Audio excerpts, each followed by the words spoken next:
Hello everyone and welcome to the second episode of this series exclusive to the History Hit YouTube channel, where we're going to be hitting the replay button on some of the best known battles from history.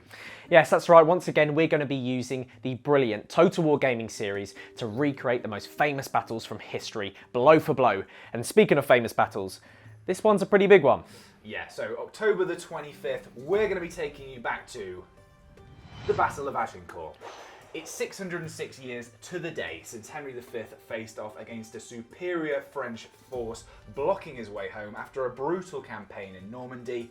Immortalised by Shakespeare, mythologised really ever since, we're going to be telling you exactly what happened on the battlefield.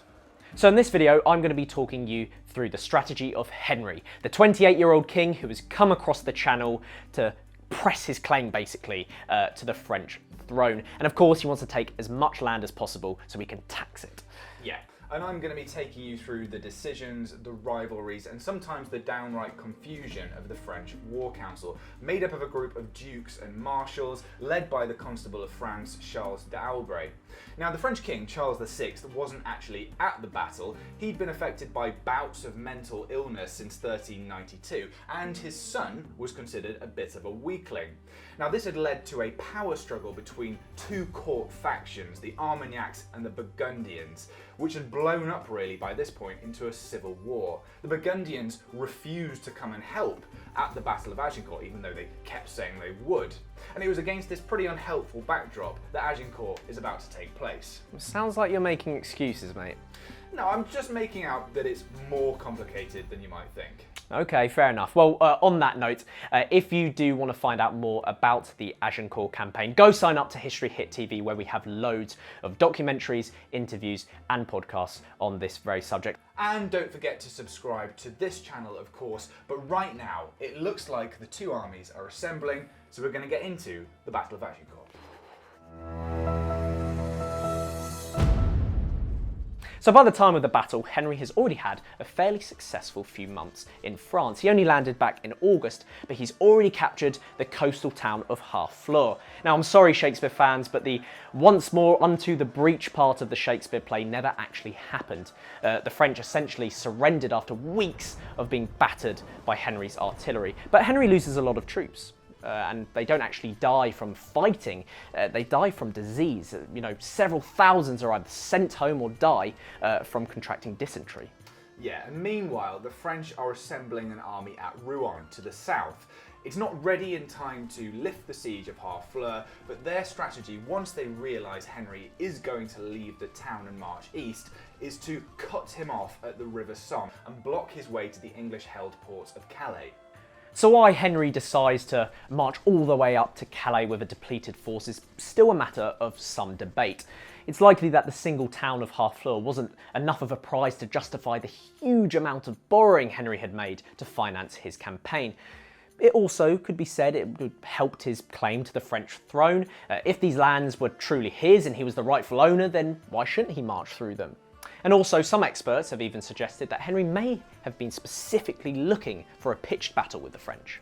Yeah, possibly. So at this point, the French succeed in forcing Henry to ford the Somme much further inland than they would have liked. It doubles the length of the English march, forces them to use up a lot of their supplies. When Henry reaches the other side of the river, he may actually have thought that he'd evaded the French, making a beeline for Calais. But he finds the French stood right in his path, next to the castle at Agincourt. The two forces actually come face to face on October the 24th, but neither is willing to engage. So the English army spent an absolutely horrendous night out in the rain. The archers try and cover themselves under the hedgerows or whatever else they can find, really. But Henry, he doesn't get any rest at all. He and his commanders send scouts out to the field to report back on its state, and it seems that the bad weather has actually presented an unexpected opportunity. Yeah, meanwhile, in the well-provisioned French camp, the wine is flowing, there's hot food going around, and everyone is confident of squashing the English the following morning. But in their rush to intercept Henry, they have chosen a battlefield that is too narrow and now potentially too muddy for their tactics to work.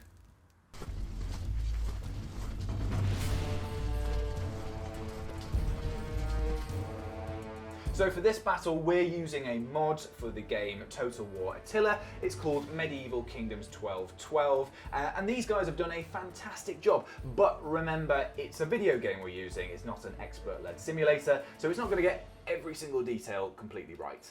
Yeah, just like with Hastings, the sources don't agree on the details, as is the case with people recounting chaotic battles. So we're just going to do the best job we can with the evidence. Yeah, so let's take a look at the French army. So it's been assembled from across the north of France. Lots of debate as to the size of this force. Older estimates that say the French had about 30,000 fighting men. That's probably too many, but newer estimates of around 12,000 might be closer to the truth. However, when you remember that each French knight would have brought 2 potentially armoured servants with them, you can imagine that the English are facing a massive number of people. Yeah, and for Henry's army, we're looking at around 6,000 to 9,000 troops. Now, approximately 2/3 or even maybe more of Henry's army was purely made up of archers. Now, why archers, you may ask? Well, they're cheaper. They're about half the day rate of a man at arms, and when deployed well, they can really be a battle-winning force. Yeah, cheapskates, the English.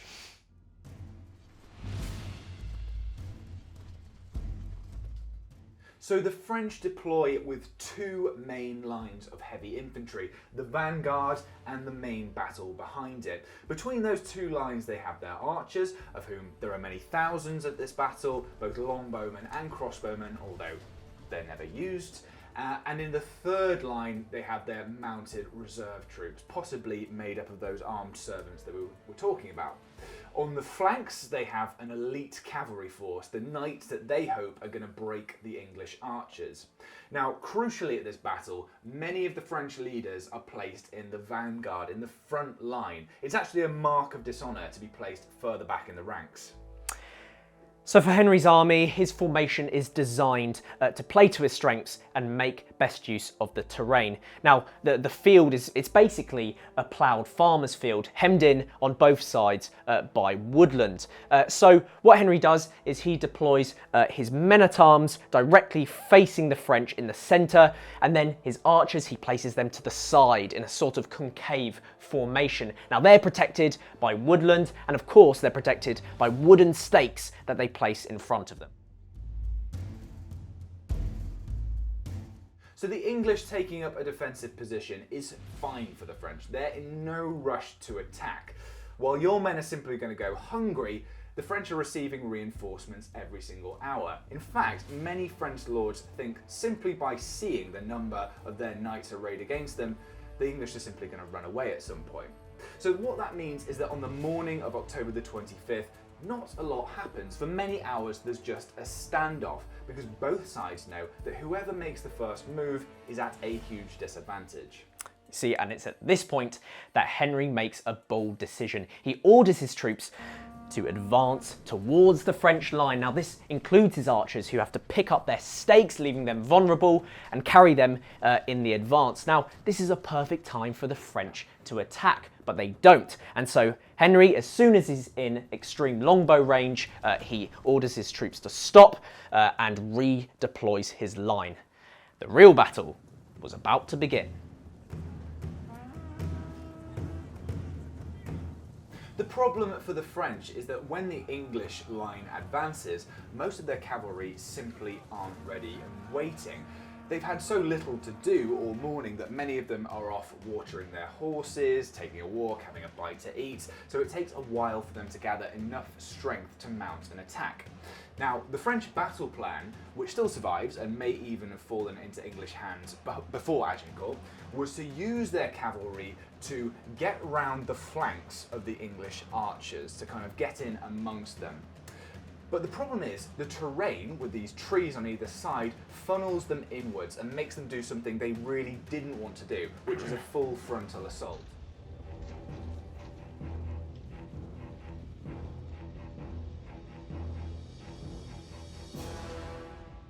And this plays into Henry's plans perfectly. The French knights are now slowed down by the boggy ground, but contrary to Hollywood depictions of the English archers firing up and above and the volley of arrows coming overhead, the English archers actually wait until the cavalry are close. This ensures the maximum transfer of force. They shoot directly at the troops and not over and above. Now, when you consider the average longbow has a draw weight of upwards of 100 pounds, I mean, you can imagine it would have been like being hit by a sledgehammer. Ouch, yeah.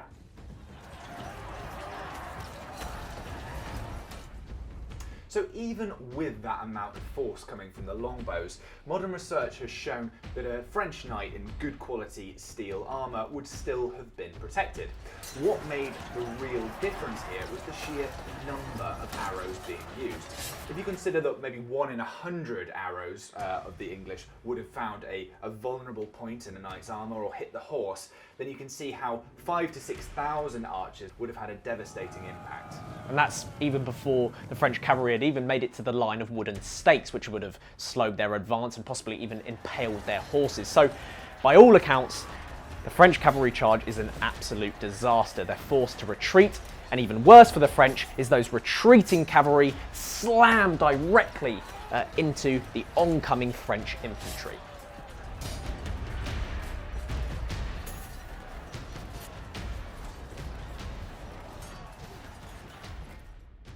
So the French cavalry charge definitely didn't work. That's fine, we move on. The use of mounted knights was never the key part of the French strategy here. At least in that sense, they probably learned from the Battle of Crécy earlier in the 100 Years' War. But it did have an unforeseen circumstance, and that was to churn up the ground in the middle of this field even more, making it boggy and impassable. It must have been a nightmare for the oncoming French infantry, making their advance an exhausting slog. Yes, at this point in the battle, the English archers were pouring flurries of arrows onto the French oncoming infantry. Now, it was so demoralising that the French knights actually believed there were longbowmen in the trees behind them. So when the French vanguard crashes into the English line, possibly quite slowly because of the mud, it carries sufficient force behind it to physically push Henry's line back several metres. You've really got to remember that the French knights in this army are not the pampered noblemen of myth. These are some of the best professional soldiers of their day. Take Marshal Boucicaut, one of the leaders in this French vanguard. His training regime was legendary. In a full suit of armour, he could climb up the underside of a ladder. He could jump onto a moving horse. Okay, enough of that. Let's get back down to the battle. Now, I'll have you know that King Henry V was no slouch himself. He fought bravely along the front line, brazenly wearing the coat of arms of England and France. Now, he must have known he would have been a prize target, and so it seems half of his crown was actually cut off during the battle. But his military career went back years. In fact, possibly one of the reasons that he used to have his portraits taken from the side was because of an arrow wound he received at the Battle of Shrewsbury in 1403. The Battle of Agincourt, maybe? So when the French impact fails to break the English line, they very soon find themselves in difficulty. They're so tightly packed that they don't actually have the room to use their weapons effectively. And things get much worse when the second French line piles into the back of the vanguard, making this mass even more tightly packed. Anyone that slipped in the mud must have simply been trampled underfoot. And I'm sorry, I've got more bad news for you, pal. The English archers at the side in the woods, as soon as they've run out of arrows, they turn into a deadly force of light infantry carrying swords and mallets and daggers, whatever they can find, and they descend quickly onto the French infantry. They have one up on the heavily armoured French troops. They use their manoeuvrability. Essentially, any French troops who are lucky enough to be knocked to the ground may have been taken prisoner, but it really ends up in a slaughter.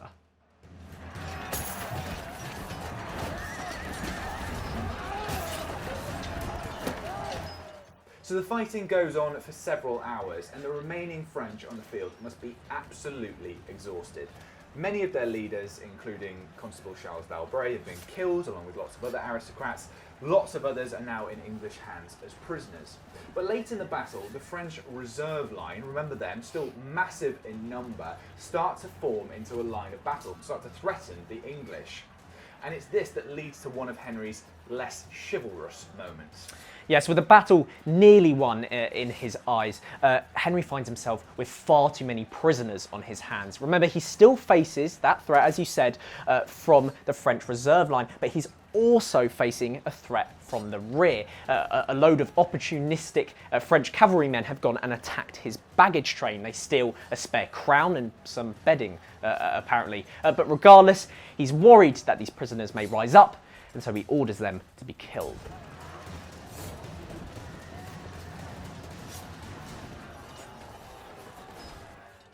Absolutely unforgivable. The killing of prisoners goes against every code of chivalry, and you know it. It must have been a really unpopular command among the English soldiers as well, because they were probably excited about collecting all of these ransoms from their prisoners.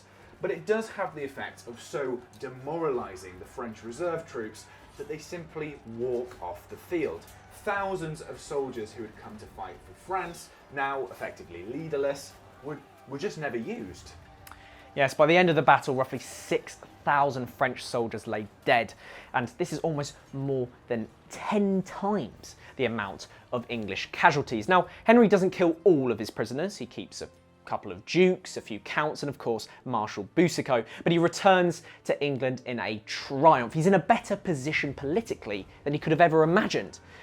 Now, France, on the other hand, it was already in a civil war. It's now plunged into utter chaos. So, not a great day for France. Understandably, this battle isn't quite as well remembered over the Channel. But then, is this battle really that important? Or has Shakespeare just duped us? What could you possibly mean by that? Well, Henry V goes on to conquer a little bit more French territory. He marries the daughter of the French king. He is, to be fair, briefly heir apparent to the French throne. But then he dies in 1422, and it's only 30 years later, under the reign of his son Henry VI, that the English are driven from France, never to return, the end of the 100 Years' War. No, Louis, such a buzzkill. I never knew you were such a sore loser. Great win, mate. Sorry, great win this. Yeah, that's right. Anyway, now that the Battle of Agincourt is over, what battle would you like to see us recreate next? Let us know down in the comments. Yeah, give us your best ideas because we don't mind a challenge. And don't forget to like this video and subscribe to the channel because we've got plenty more good stuff coming up.